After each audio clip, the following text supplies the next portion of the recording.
Bem-vindos de volta aos vídeos.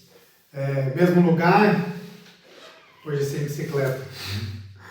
As duas lindonas estão lá embaixo, estão limpando. Então, deixei lá para lavar, amanhã é dia de limpeza nas bikes. Mas vamos com mais um assunto bem interessante, algo bastante polêmico, e a minha ideia com esse vídeo é, assim como o anterior, quebrar um pouco dos paradigmas e das crenças populares, das coisas que me incomodam e eu resolvo trazer aqui para a discussão.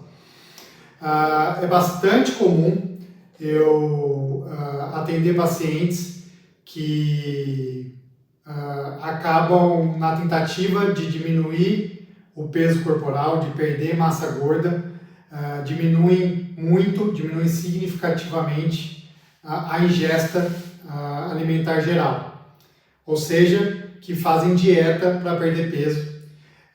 E eu estou falando especificamente de atletas, de indivíduos que estão num programa de treinamento, que estão com uma rotina de treinos bastante significativa, e por algum motivo, por vários motivos, por questão estética, por questão de desempenho, acabam resolvendo por conta própria diminuir a quantidade de alimentos que está ingerindo, principalmente de carboidratos, com uma medida aí desesperada de baixar peso. E aí o que acontece é exatamente o contrário. O indivíduo, além de não perder peso, ele pode começar a ganhar peso.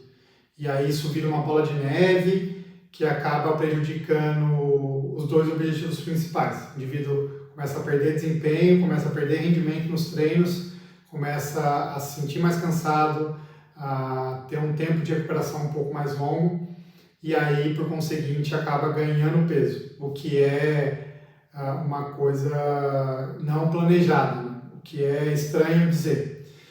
E aí, quando eu me deparo com essa situação, eu entro num cerne, entro num ponto específico que causa bastante estranheza, que eu viro para os pacientes e falo: você precisa comer mais para perder peso. E isso causa um impacto muito grande. Mas como assim?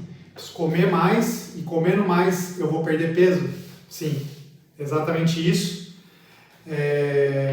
Quando se trata de atletas, quando se trata de indivíduos que já estão inseridos num programa de treinamento, muitas vezes aumentar a ingesta calórica significa estimular alguns hormônios do corpo, por exemplo, a insulina, por exemplo, o IGF-1, que são hormônios catabólicos, são hormônios de quebra, são hormônios responsáveis aí por uma diminuição da oferta energética sanguínea e sim um aumento da oferta energética intracelular dentro da célula, ou seja, são moléculas aí responsáveis por pegar a glicose, por pegar a gordura, tirar da corrente sanguínea, tirar dos estoques do corpo, colocar dentro da célula para utilizar.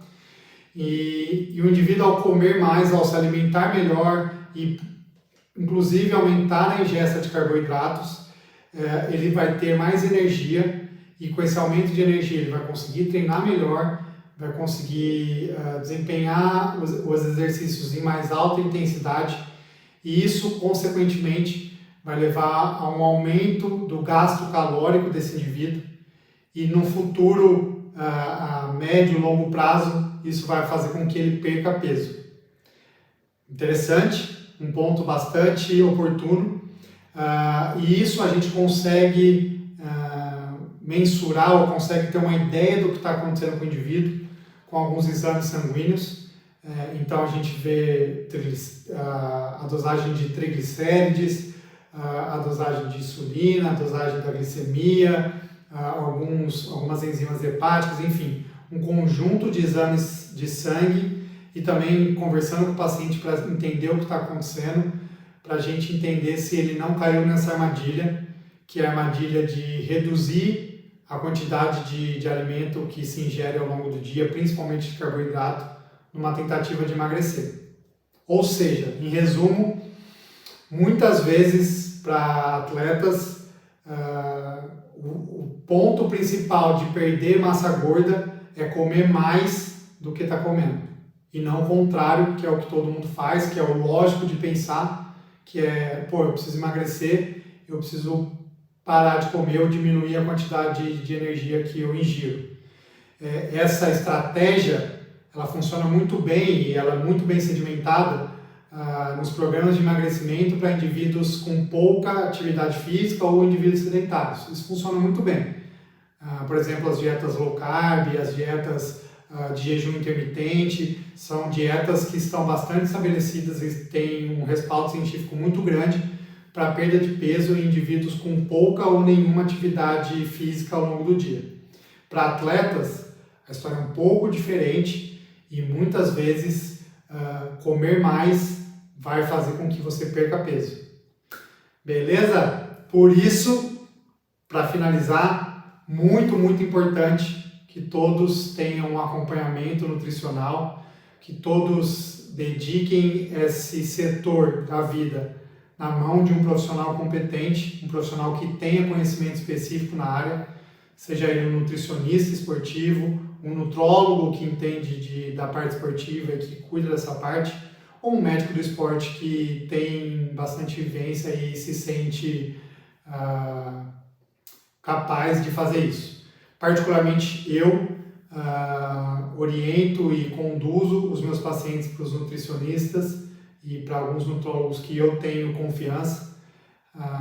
Dentro da minha consulta eu abordo muitas coisas e acabo deixando essa parte nutricional para quem tem maior conhecimento na área, cada um seu quadrado, cada um fazendo o que realmente mais gosta de trabalhar e que tem mais conhecimento, que pode contribuir mais. E se a gente dividir, cada um pegar um pouquinho, a gente tende a somar forças aí e ajudar mais os nossos pacientes. É isso. Valeu, moçada. Em breve eu volto com a vaca aqui atrás. Valeu.